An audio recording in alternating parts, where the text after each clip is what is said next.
who is going to give a short or mid-sized presentation about the European Alliance and Committee Against the War, which is a European level network of the anti-war committees, of which our Committee Against the War and Imperialism is part of. We don't want this to be some kind of ex-cathedra lecture or anything like that. We are going to give some kind of introductory speeches, and then we would like to hear from you.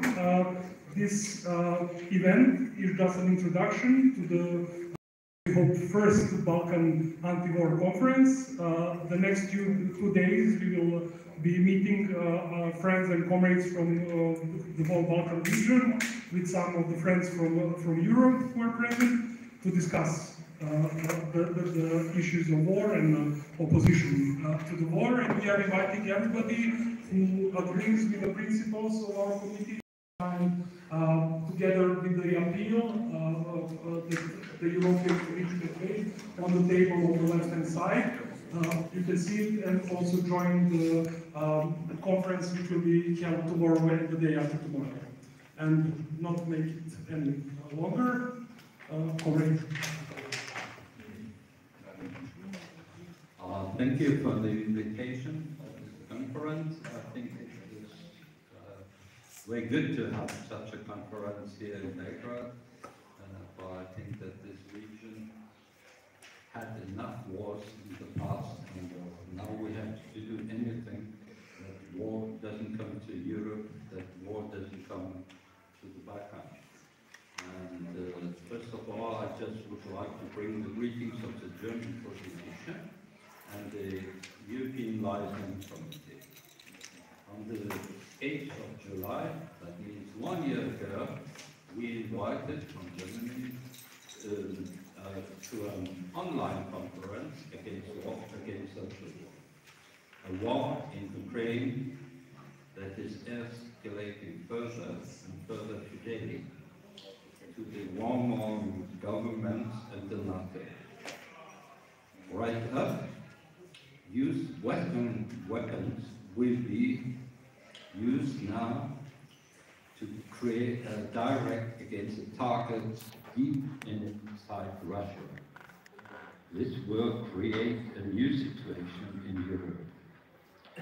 Together, and that was a point which we pointed out last year, was to our demands, immediately ceasefire and negotiations, no arms deliveries, no armaments on war budget, lift the sanctions, and we said neither NATO nor Putin, for we are not in relationship to one of the governments, that means to Russia and all the NATO states.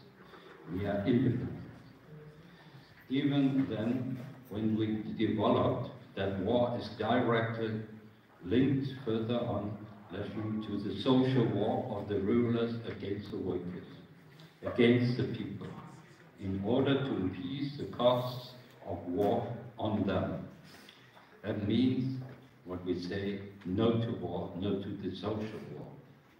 No to hundreds of billions in war budgets, millions we need for hospitals, schools, money, communes, and in the defense of real wages. And we have to decide to unite our struggle across all the European borders and to strengthen the fight. To this end, we constituted a European Liaison Committee against war, against social war on the 30th of September. And we made some decisions. We're not only making a declaration. For example, and I bring only two examples, there was a demonstration on the 25th of November in Berlin, which was initiated by Sarah Wagenknecht, and greetings were sent to this demonstration from 20 countries, and 11 of them from on the initiative forces of our liaison committee.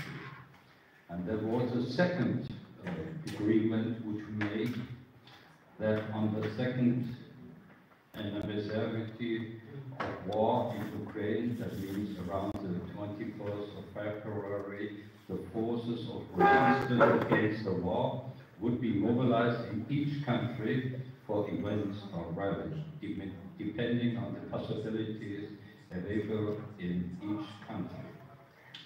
And these events took place and action in almost all countries. In other words, we made an action.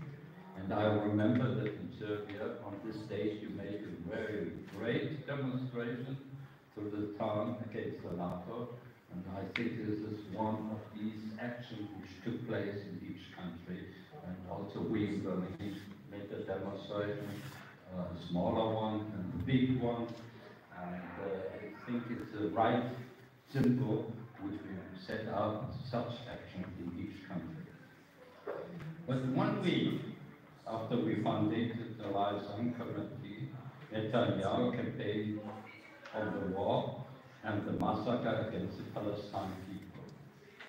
And together we stand up and said, immediately withdrawal of all the troops, Israeli troops, immediately end the bombing, lifting the blockade of Gaza, and stop the massacre against the Palestinian people. And, which is very important to say, we think it's right to stop all the financial support and arms deliveries to Israel. And I think we may set up in most of the countries a campaign for these demands. Our first meeting we made in Paris, and it was the first meeting in presence, and we summarized the demands and adopted to a European declaration. And you find this declaration on the table, and there we combine the question of the war in Ukraine with the struggle against the massacre in Gaza, the struggle against social war of the governments, against the workers and the people, and all social achievements of the labor movement. We have included one point in this case, in this declaration.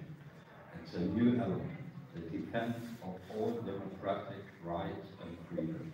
That means the freedom of expression, assembly and demonstration, the right for organization and independent union, and the right to strike. I think this is very important to put in these demands, for we have the discussion about the situation in France and in Germany, that these rights, there is a real attack in Germany and France against these rights, and it is not so hard in the other countries. But we were astonished that in Germany and in France we had these attacks as meetings are forbidden, the demonstrations were forbidden, and you have the same thing in France, for example, unionists, leader unionists was imprisoned for 1 year for making a fleet flag. I think this is a new situation, and in these countries, these democratic rights were so attacked. I think it is very easy to understand that why the governments make such attacks.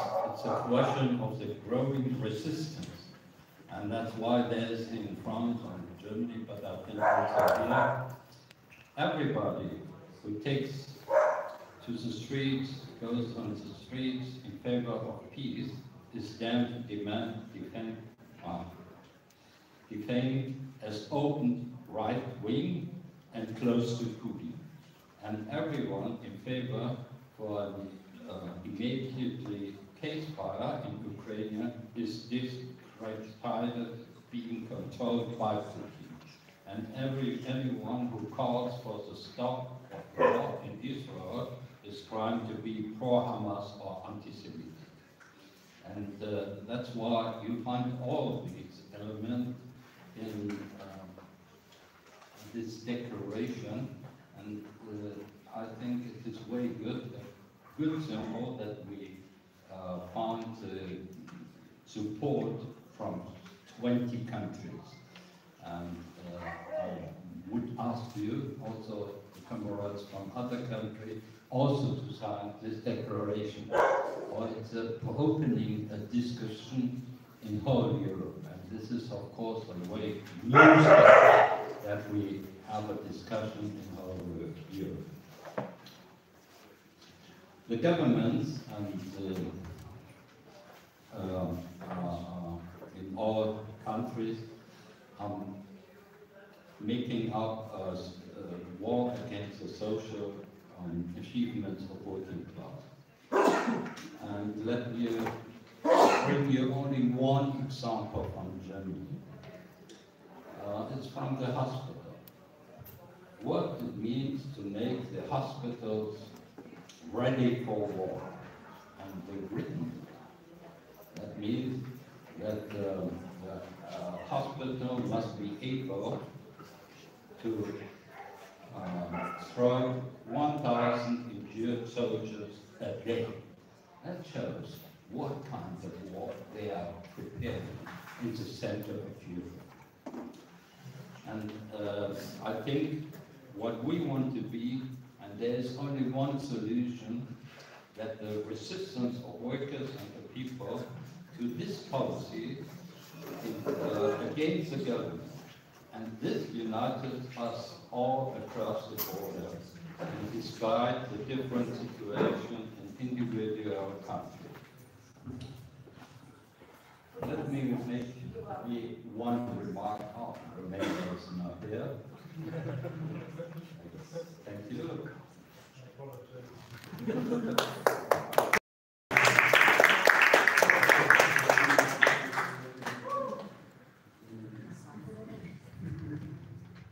However, we have to learn across all national borders that the traditional trade union leaders are integrating themselves into the government's war policy.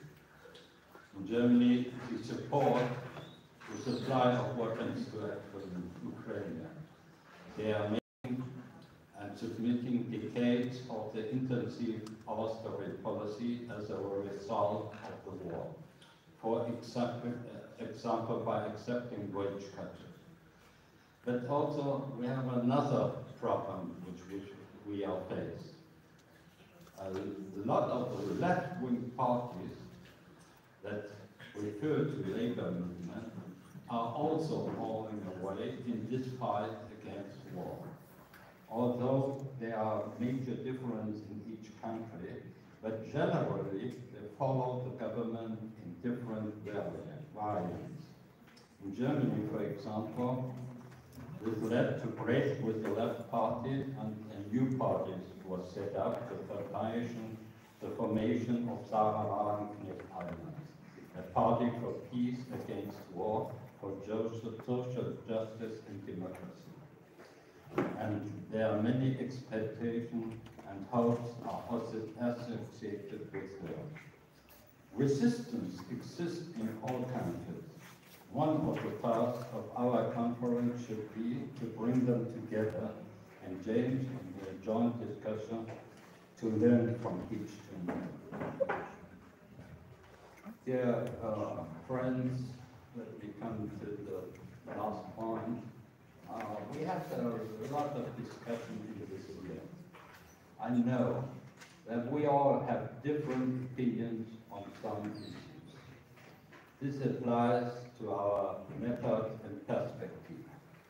Most of us are active trade unionists, political organized in different ways, and some are coming from different traditions. I learned in this year that the situation in the individual countries are very different.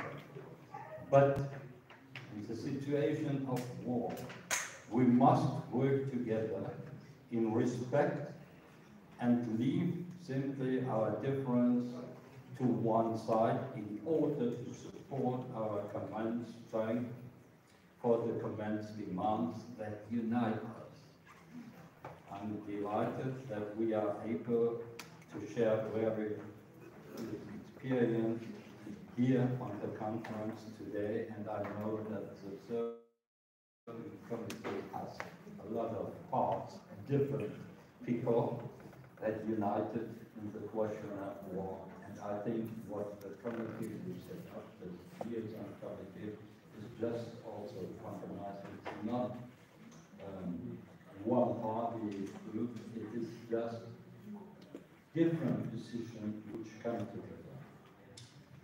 Let me tell you one thing about the election, for I was asked to say something about the situation in Europe.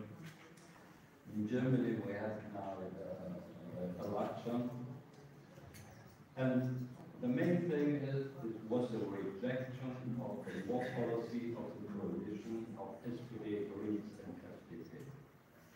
And that's the main point we have to put out.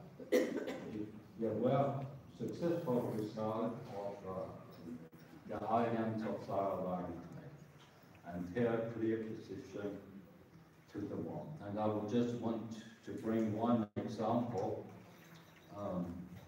For example, in Germany, in Eastern Germany, Sarah Wagner's alliance got much voters like all the three-party SPD and Greens and the FDP together. And this is an absolutely queer situation, and I don't know when you remember, it never happened to Germany that a party was set up in 6 months and got such many voters. In France, maybe you heard about it, in Oslo, where I've been for 2 weeks ago, we had a very close discussion to the situation in France, you know, but it was a no to the policy of Macron and a no to his war policy. And it was a no that he wanted to send soldiers to the front, to Ukraine. And this is, of course, where happened,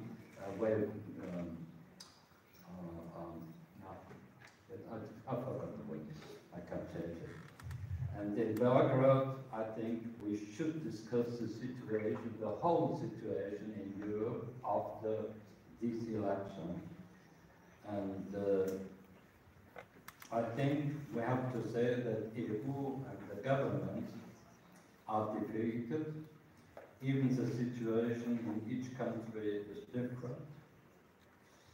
But they are weak now, weakness. But this doesn't mean, no, they find the solution in escalating. I think the situation is very dangerous now, for they will use it. Their solution is to escalate the war. And that's why we have to go on in the discussion. 2 weeks ago in Oslo, there was a delegation from Norway, of course. They had no election, but I just want to explain the situation in Norway. All parties in the parliament are for weapons for Ukraine.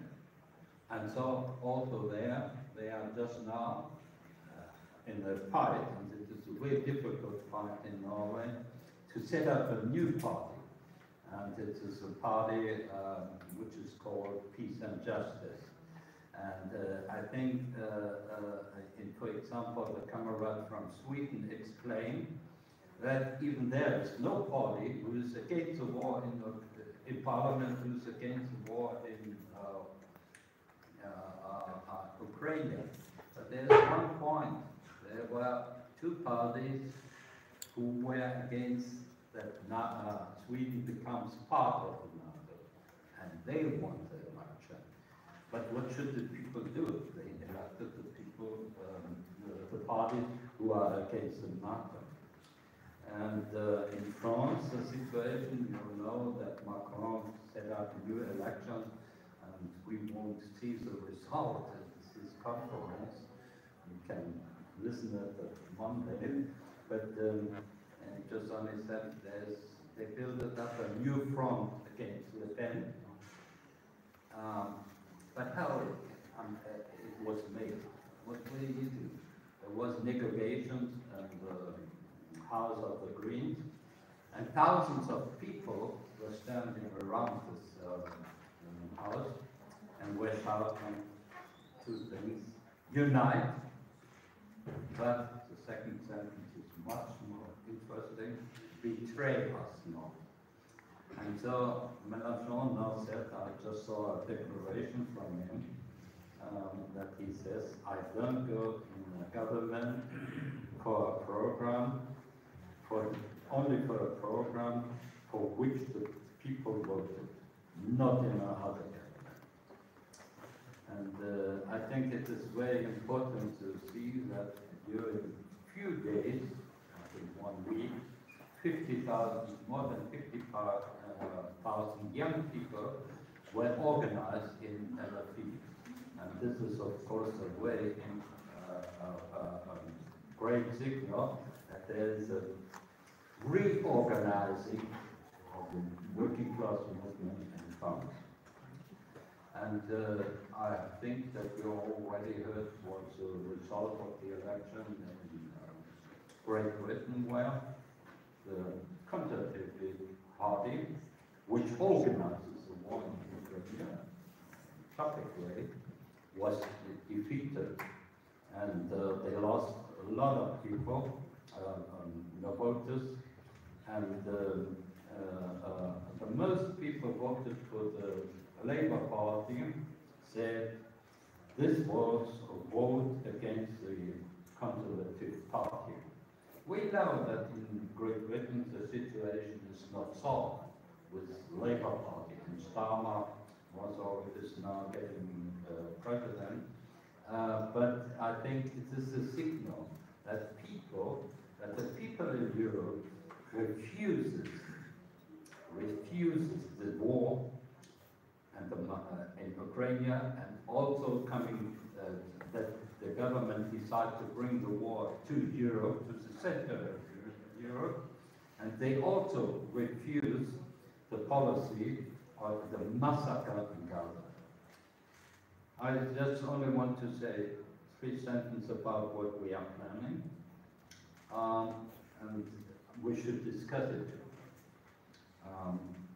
On the 3rd of October, there will be a large demonstration in Berlin, and I think we should make to this demonstration a symbol that Europe is standing against this war policy of all the government. And we decided to set up on the 2nd and 3rd of November a conference in Berlin, and we invite you. And I think we will have a very good thing that we can bring Europe together in a conference, and this will be a hybrid conference, and I will invite you, and we can discuss tomorrow the details to take part on the conference. That means our fight is not ended. No, we have to go on in this fight, and I think the first result in this 1 year shows that there is a real movement in Europe against the war. Thank you.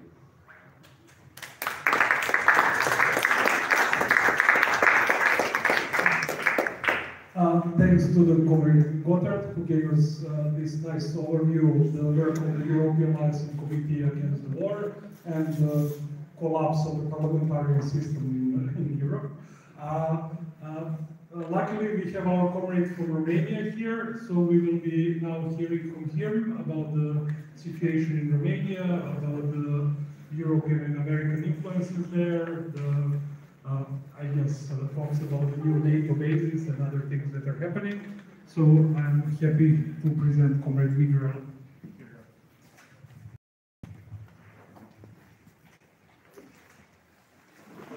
I'm glad to be here with you.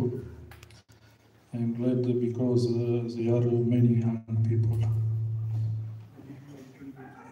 Sorry.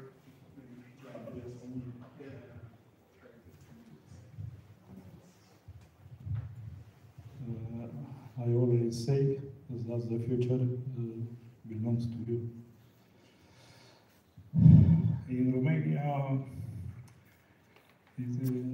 is a strange situation. It's a dangerous situation. Why? Because most of my countrymen like very much the American position. Most of them don't understand what's happened in reality.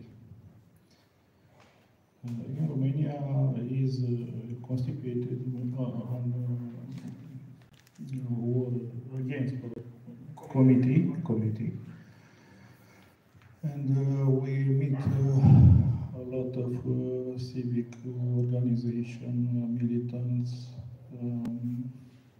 trade unions in different sectors, and we debate this problem of war.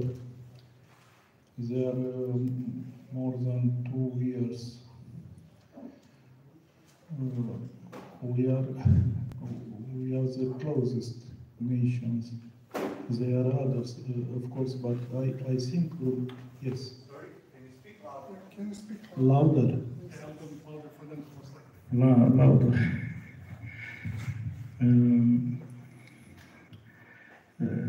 Is a strange situation because in this election this year, the establishment, the political establishment in Romania remains the same.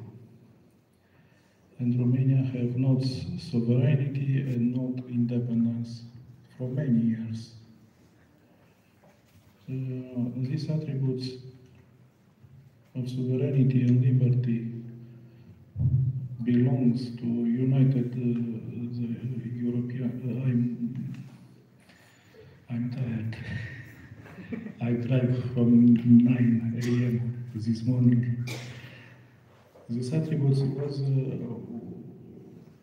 partners of the United Europe and the United States, and we see that United Europe was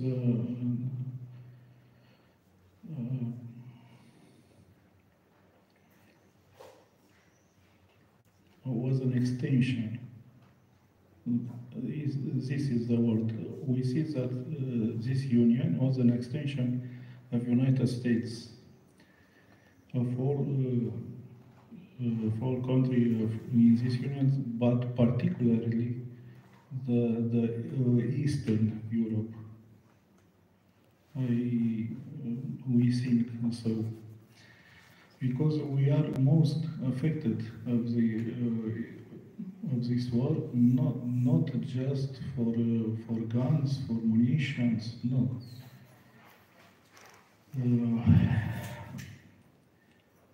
Ukrainian exports affect our economy, our land workers. They are farmers who extinguish because the products of Ukraine are the most expensive in Romania by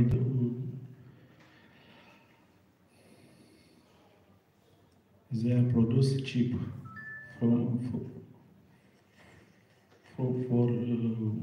Romanian agriculture, and they could not survive. They have many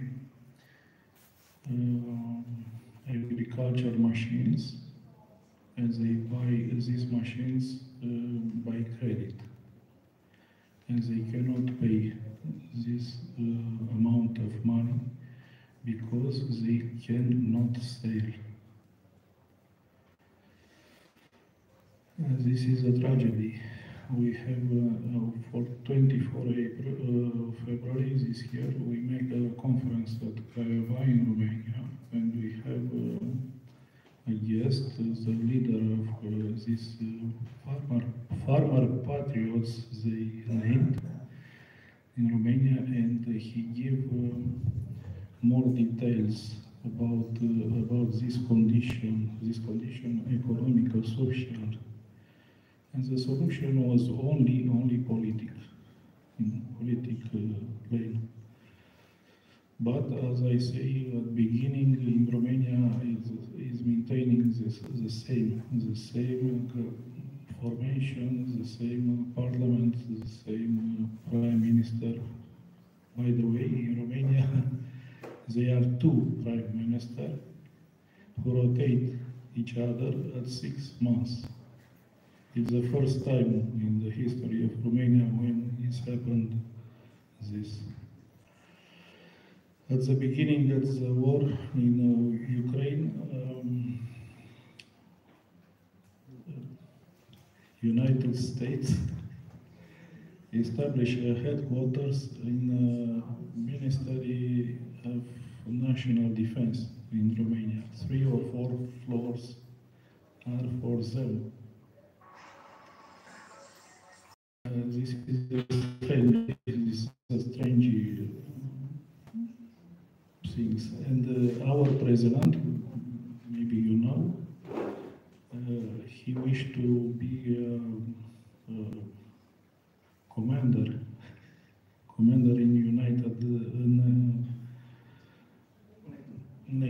in NATO, OTAN for the French people.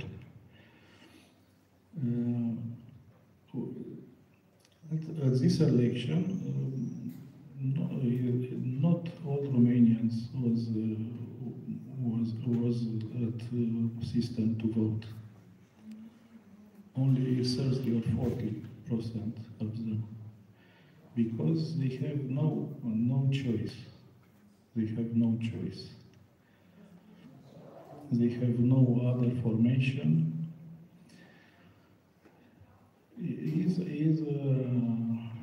I don't know if you hear about Șoșoacă, Diana Șoșoacă. No.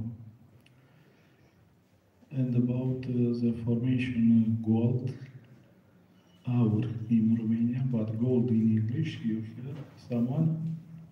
No. Well, Diana, because it's easy to say, easy to remain in your memory. Șoșoacă is most difficult to retain.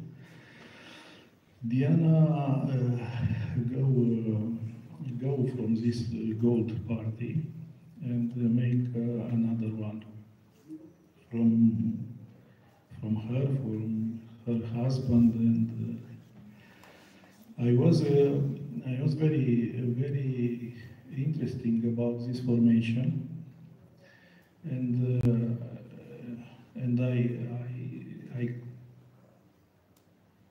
I subscribe to become a member of this party until the first Congress. I never was, until this age, member of no party. And I was very, very curious to see the elections, the democracy of this party. That's why all right. And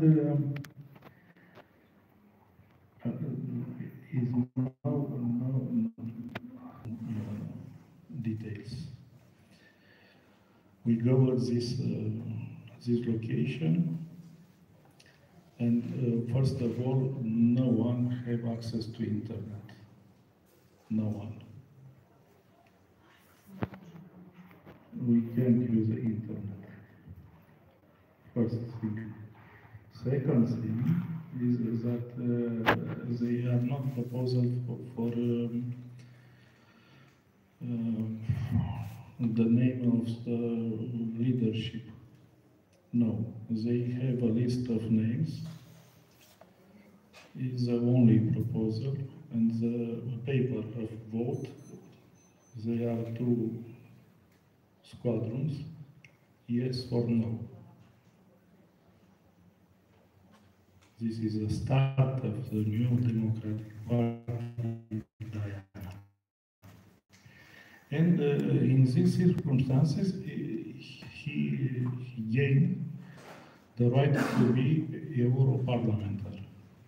He's a member in Facebook, there are many posts. There are many posts how he expressed in the first meeting as Parliament European. Things are not so good, but I told my comrades that is something good, because the Europeans, the member of this parliament, must see himself the quality of education in Romania, because the system of education in Romania is low, is very low. We don't have performance because they not finance this system. Until 2 or 3 years ago, the law of education guaranteed 6% of GPB, but never the governments allocates this sum. Maximum is 2.5%.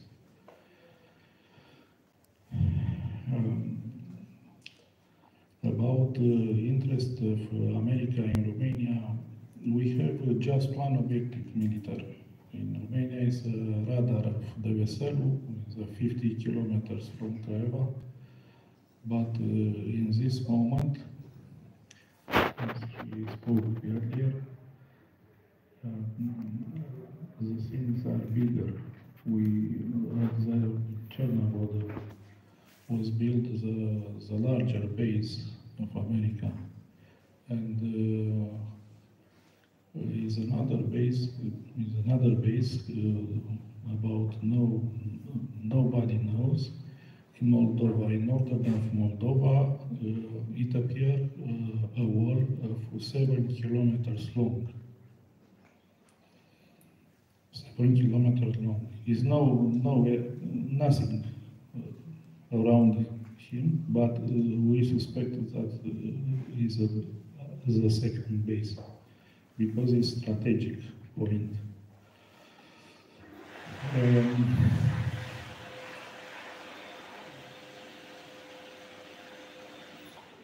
In our meetings in this committee against the war, we try to understand the evolution of war from the beginning to now, and it's more clear for us that that Ukraine terrain is a terrain of fight, not freedom, not from democracy. In that field, they are confronted two systems, two imperialism. Is the West imperialism and the West imperialism. Because it's not about Zelensky, it's not about Ukrainian independence, no. It is about the corporatism. The beneficiary of this war are the industrial of guns and artillery and drones and so on. Change what we can do. We are a few. We are little. We are 10% maybe. Most of our countrymen say we are defended. My men, I don't want to be defended. I want to not be attacked. It's not a problem to defend. Why they attack me? Because in the socialism, Ceausescu, you know this name probably, they have a good relation of all countries from all the world, in the Africa, in the Orient, in the Eastern Europe.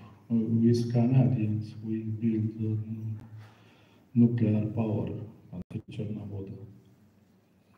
And after that, in this capitalism, they destroy the industrial fulfillment, and 4 or 5 million of Romanians are in other countries, most in Europe, but no only.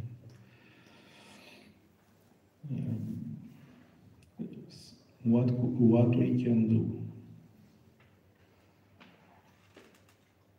We have conference.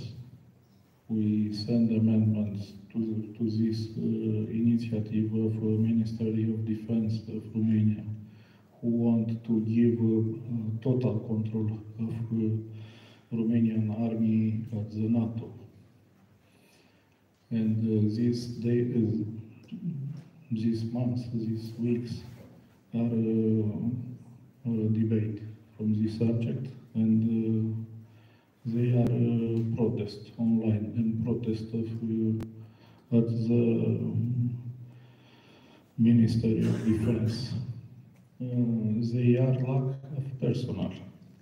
They are lack of personnel because they pay low, and people don't want to risk their life for this money. I think that is not enough money in the world for no one to risk their life for money. But this is the situation. I trust in this 10% of militants and activists and organizations who oppose this orientation, this American madness. It's madness. Because when we talk about NATO, we talk about America. No, it's not. It's nothing else in NATO. You know, I tell you more tomorrow. I read a message from the socialist group in Romania, and I will send to organizers. Thank you for your attention. Thank you very much, comrade.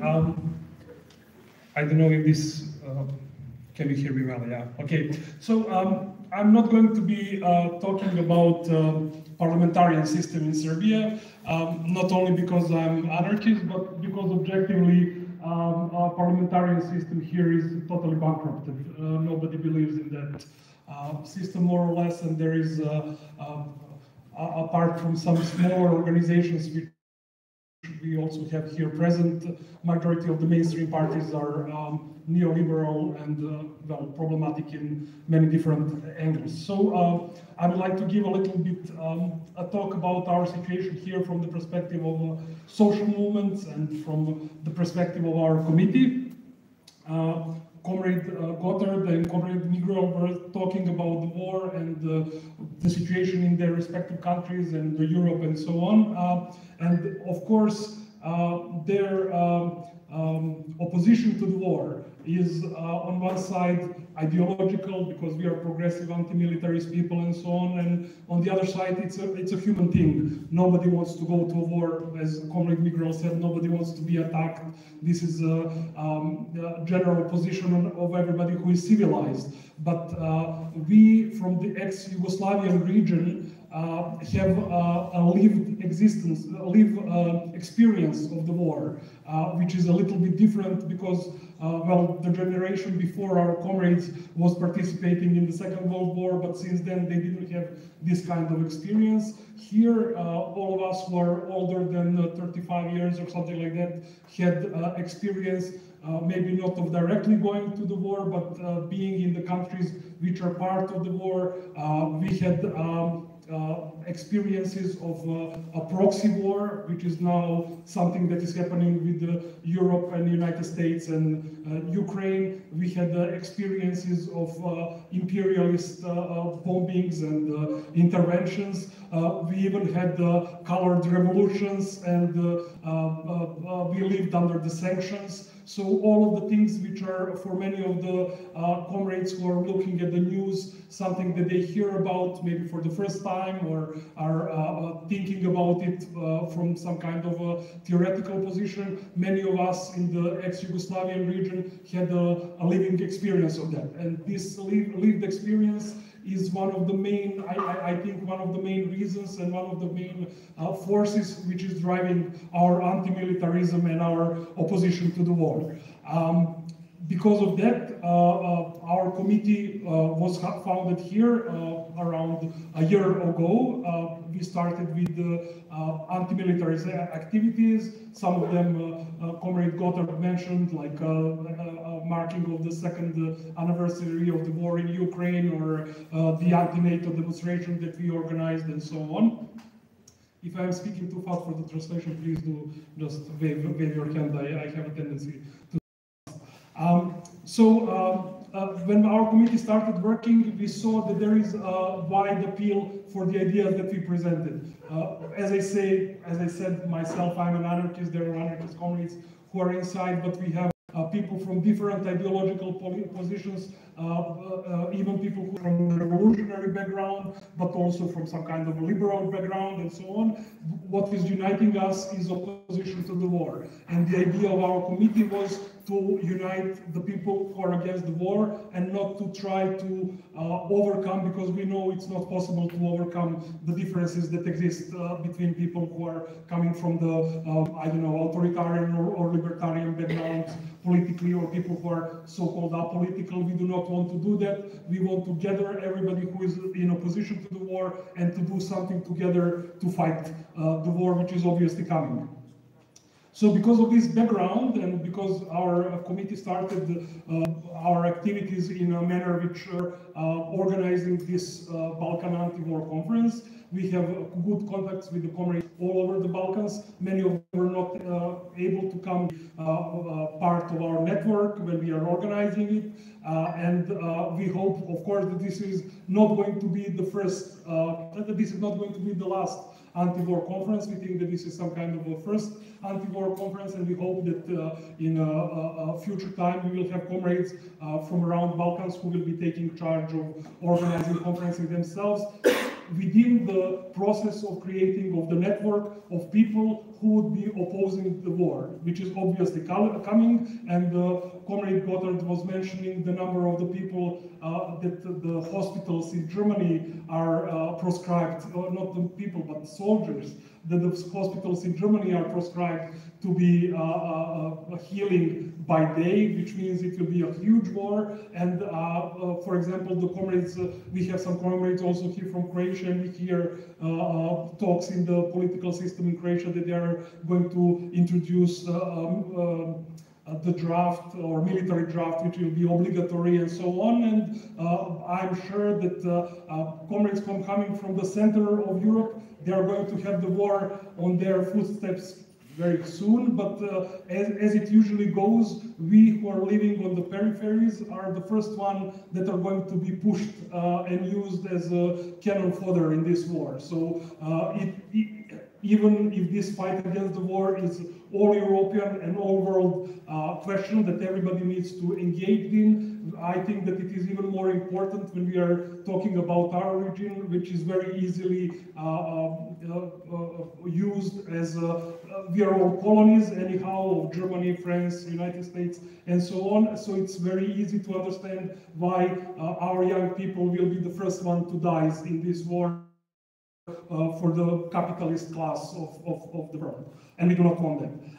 When talking about Serbia concretely, our country or our state, or the state we are living in, is the only state apart from Belarus in Europe which is has not imposed sanctions on Russia. And as I mentioned before, some of us who are living under the sanctions, we know that the sanctions are a form of war. It's a war against the population. It is, for example, it is not Putin and his cronies in Russia who are going to have problems with getting medicaments or other things. It is the normal people. And this is the same thing that was happening here. When Serbia or Federal Republic of Yugoslavia was under the sanctions, it was not Milosevic or the ruling party who was having problems to get the basic things for their life and so on. It was the ordinary people. So we feel that the fact that Serbia didn't introduce the sanction makes Serbia one of the rare countries, or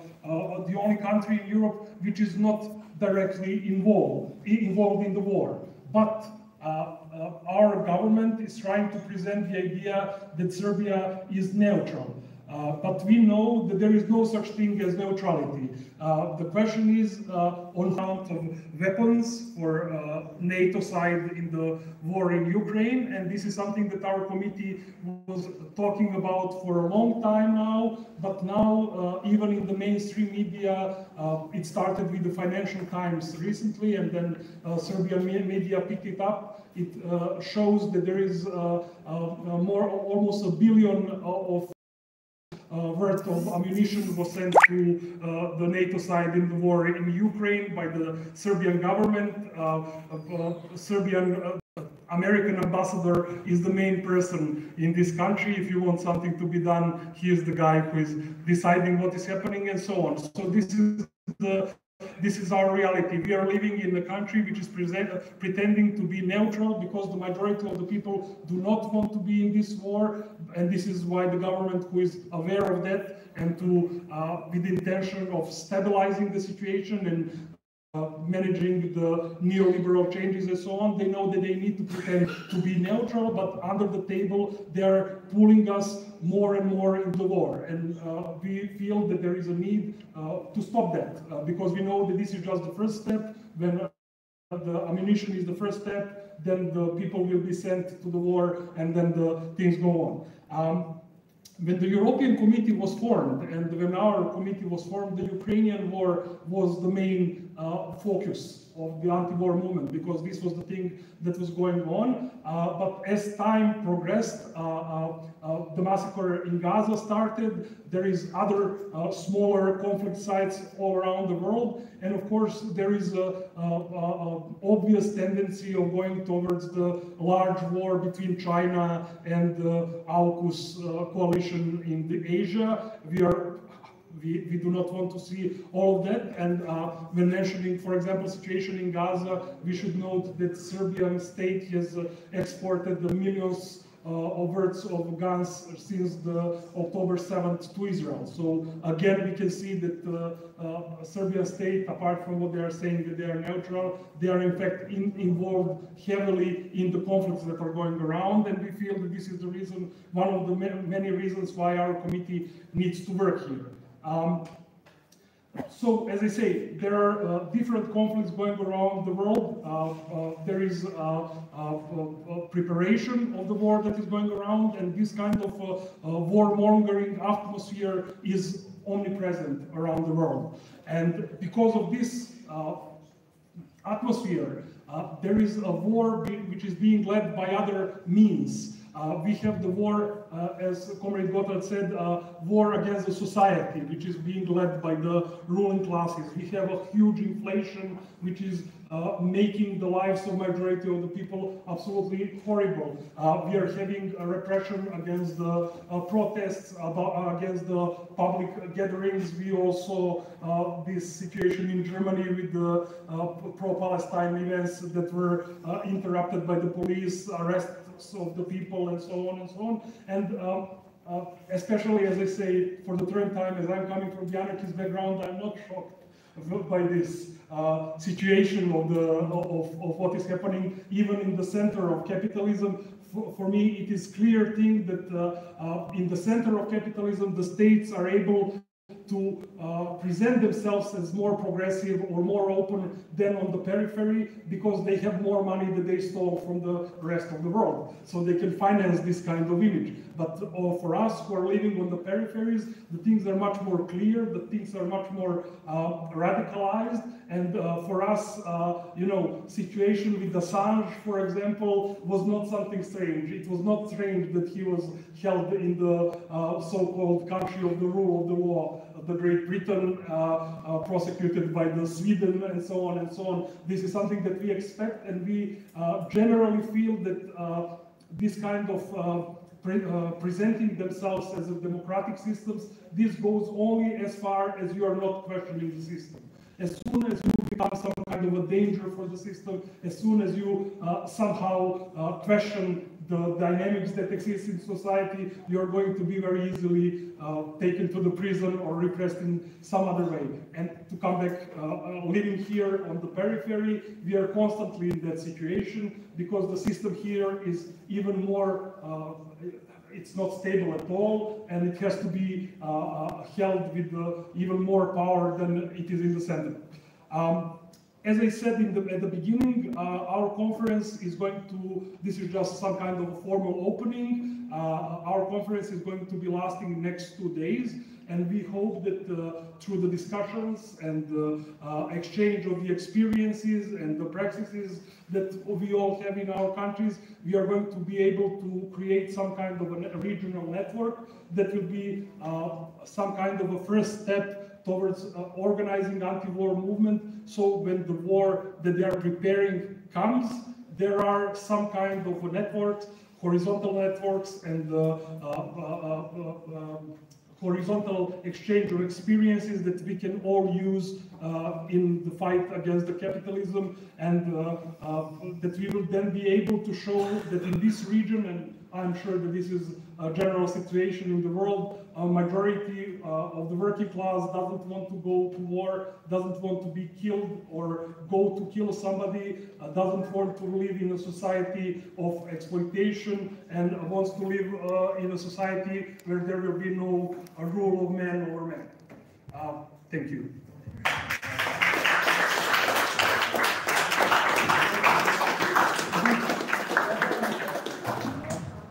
So I didn't want to bother you too much, because our conversation already gave a nice introduction, so I kept it short. And now we would like, of course, to hear from some of you. If any of you would like to give some kind of impression or ideas or anything like that, we would like to hear from you. And of course, we are all inviting you all to come tomorrow and the day after tomorrow from 10 o'clock till 18 o'clock. We are going to be meeting here in Magazine. We will have a break in Zachin Center for the lunch and so on, but we would like everybody who is open for the principles that we presented, fighting against all imperialisms, fighting against the war, against armament, against export of guns, and against sanctions, to participate and together with us create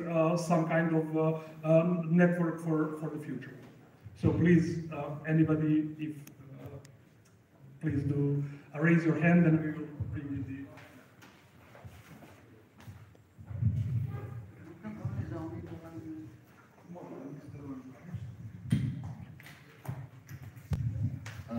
I think it's important to say that the only point of the Russian-Ukrainian war is to spread one part of capitalist influence, the one part of the ruling class, and that the capitalism here revealed its face in many ways. For example, in Ukraine, the most heard argument for the war, for the NATO war, is that some people need to protect their land, and the protection of its land only means the protection of one capitalist state. So this shows the role of nationalism in protecting of a capitalist state that uses the people's collective mind to do the opposite thing, to protect something that is opposite to collectivism, to protect the small part of the people who is in the ruling class, that capitalists, and on the other hand, the Russian fake anti-fascism that is used as the argument in to support that side of the war, the identification and similar arguments. That shows that the only anti-fascism that is ideologically coherent is anti-capitalist anti-fascism, and because the fake anti-fascism that's used for the spreading of the power of one ruling class is only that. So the only coherent anti-fascist position must be anti-capitalist position and anti-state position. Thank you.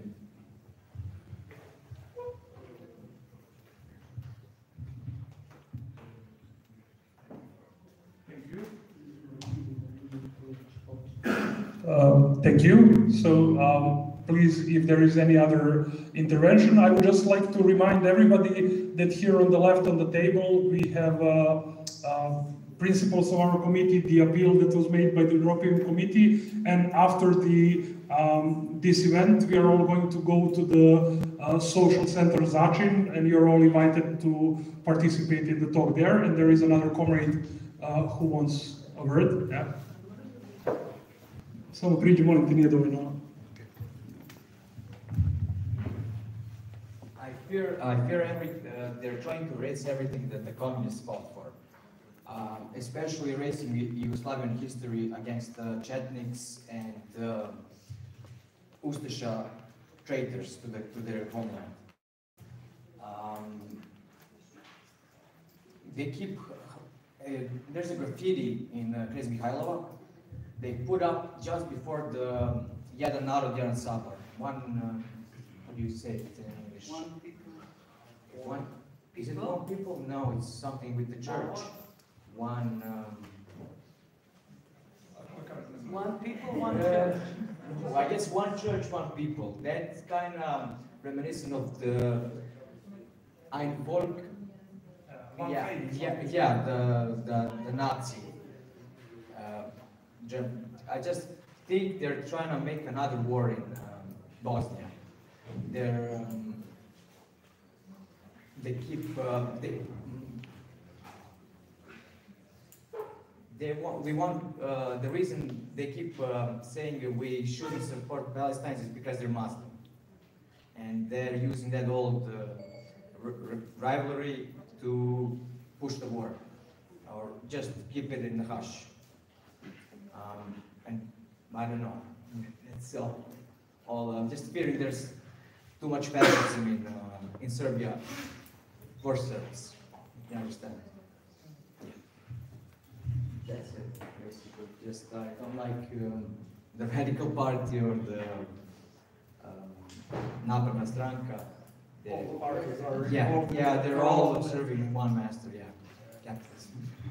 Yes, we are all afraid of the war, and I think this is one of the reasons why we are all gathered here.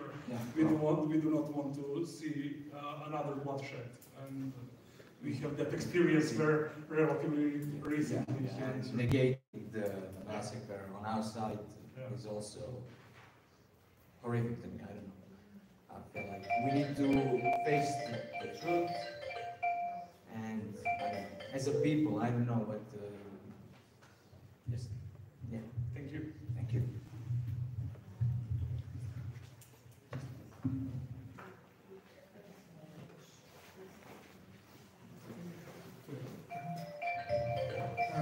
Hello, I'm from local committee, and I should refer comrades say,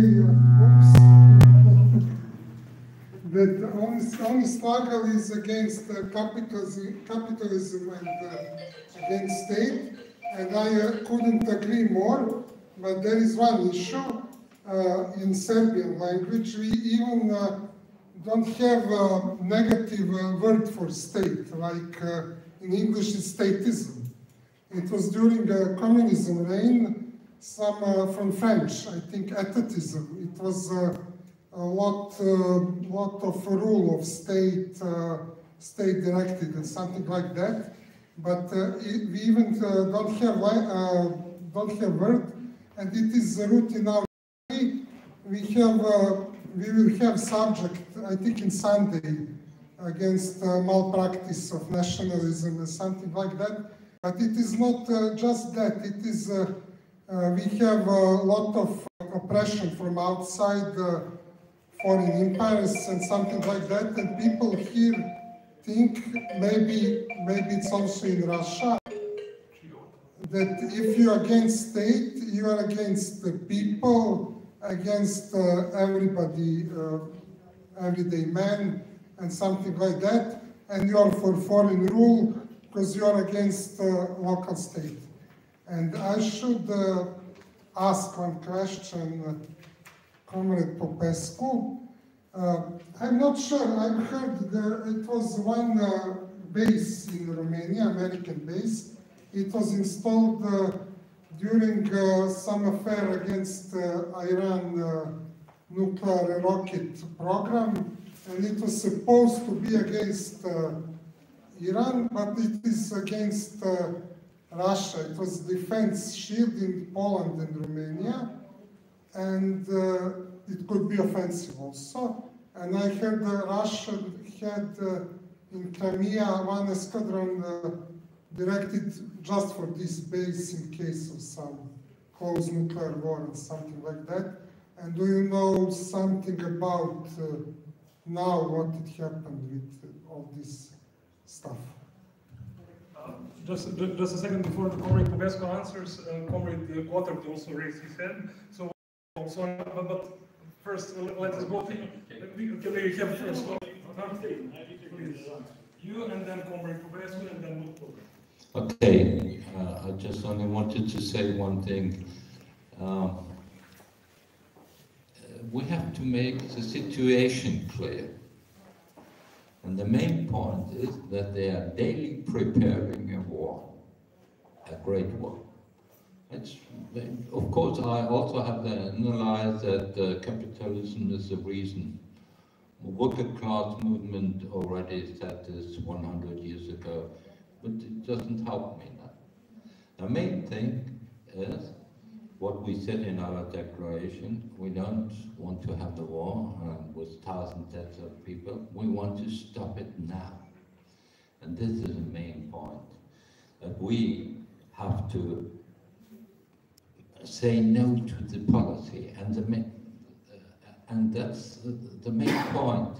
And so we are just making the demonstration with different position, and even in our liaison committee, there are absolutely different positions. Everybody has the other perspective possible. For example, we can discuss way fine about the question of socialism, not state capitalism or something like that, but it wouldn't help us in this situation. We can do that. And we have to mobilize against the war. That's the main point. And for example, I just want to bring one example. We have the greatest strike movement in Germany, I think the last 30 years. Nobody is talking about the war. But the reason why the people are going on the street, they want to save their wages. But war says you have to get much less money. You may not strike. So even these demonstrations, and there were millions on the streets, are a declaration against war. Even nobody says it. And we have to understand also the election, the destabilization of all governments in the European election and the others which took place. It shows that people are looking for a way how to resist against the policy of war of all governments. And that's the main question, And we have to show them a way how they could organize against war, how they could fight against the war. That's our duty, not discussing a question of socialism or what else you want to do. And main point in Norway, yes, of course, we must set up a campaign against the NATO bases, just like in Romania. It's necessary, but it's a question of our future, of all together. And that's why we set up the committee. And I said, some discussion we do later. Okay, we can do it. But first of all, we have to stop this war, which they are organizing daily. Thank you. Great. Now, Comrade Pobeasco, if you can answer the question, and then Comrade Harry.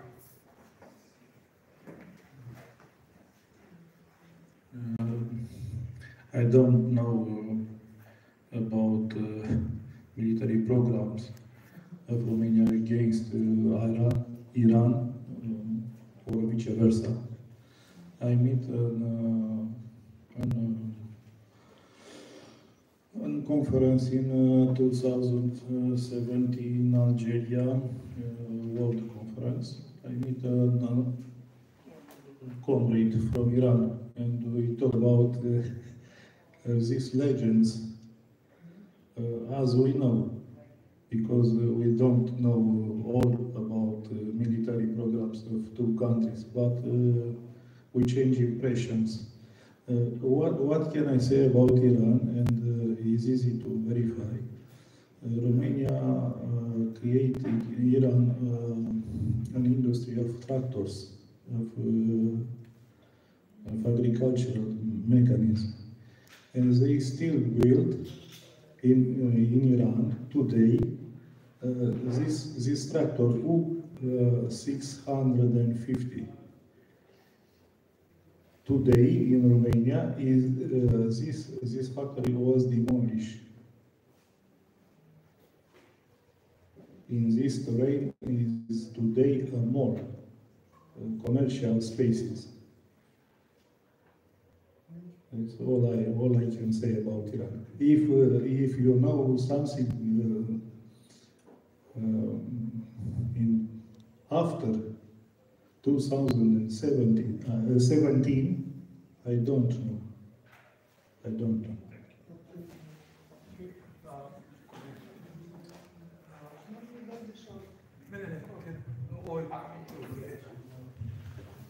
Yes, good evening. My name is Harry. I am part of the German delegation that is here, and I myself was member of the Central Committee of the Left Party in Germany, and I quit this party. I'm building now the new party of Sarah Wagenknecht, which is the only anti-war party in Germany today, but it's not a socialist party and will not be a socialist party. In some cases, it's a party of unity against the war. It is because we have to feel, we are speaking about this war, but we have to feel that we are entering into the Third World War. It's not only a war, it's not a war about changing some borders. It is a war that results from the deep crisis of capitalism. That is the problem. The First and the Second World War was based on the crisis of the imperialist states. They fought for markets, for domination. Now we have now the situation that capitalism, after that the socialist states, the so-called socialist state failed, had a great dynamic developed in form of the globalization of capitalism.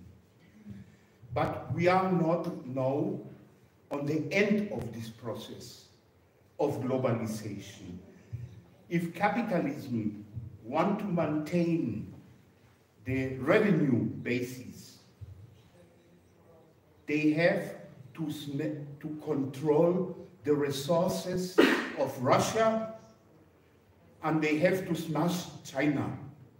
That is the basis to avoid the big collapse of the neoliberal globalization that will impact on the United States, but also on Europe. So that is the reason why this war is not going to be easily finished by a compromise. For example, German imperialism developed the last 30 years on the basis of the cheap raw materials what they got from Russia. And the competitiveness of German imperialism was based in it. Now, Germany and Europe, they have no more possibility to get this raw material. So they have two possibilities, or to do it by peace agreements or to smash Russia. There is no other way. And they decided on the way to make a great war with Russia. But this war will be an atomic war in the last end. Because you can't defeat an atomic power like Russia only by regular means of war. That is the big problem, and the future of humanity is in danger. That is the basis of the great danger of this war. So the problem is that the forces who are against war are not prepared enough to give an answer against the war. We are starting their resistance, but all of this is still not enough. I think one of the key questions will be Germany. If we defeat the warmongers in Germany, then they will have problems. And because that, I come back, we built this new party because we feel that the first and major task in this moment is to stop the war, to avoid that this war converted into an atomic war. That is in the center. And we see the Social Democrats in Germany are collapsing, the Green Party is collapsing. So there is also a problem of the institutions that are collapsing today in many capitalist states. Yes, and this is also a reflection of it why the right is winning in many European states. So another aspect of this war is the changing of relationship of forces between the global south and the imperialist centers.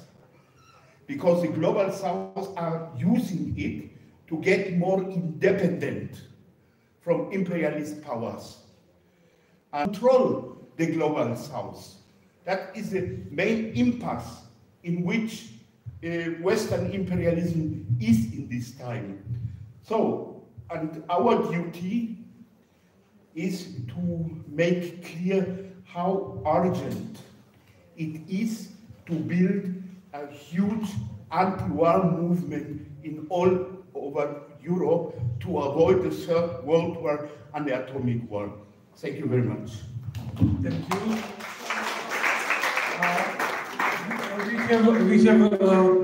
We have four more comrades to speak. First is Bartu, then Slova, and then the comrade there, and then the comrade here. Okay.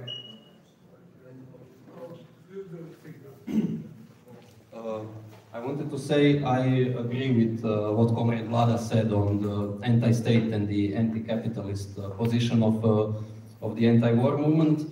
And I also agree with Comrade Gotthard saying how we must battle with immediate threats. I think that those two positions are not in conflict at all in my eyes. I agree with Gotthard that the most immediate threats to our existence are the NATO bases in the Balkans and the fact that they are pushing us closer to the war. But if we want to combat that successfully, I think we need to be against what Vlada said, the capitalism and imperial state structures. And one of the most important things, in my opinion, to to succeed in that is to be independent and autonomous politically and in material and in financial sense. And I think that what is really important about this conference, and that it is supported by us who are gathered here, by the members. It is not shared by the members. It is not supported by any embassy, any foundation, CIA, or anything like that. I think it's the only way forward to go into organizing against war. Thank you. Comrade Soba, and then you have to come here because because the microphone cannot move further than this. Soba, this is Age. Okay. Hello, good evening. My name is Henry Fry. I'm also a member of the delegation from Germany.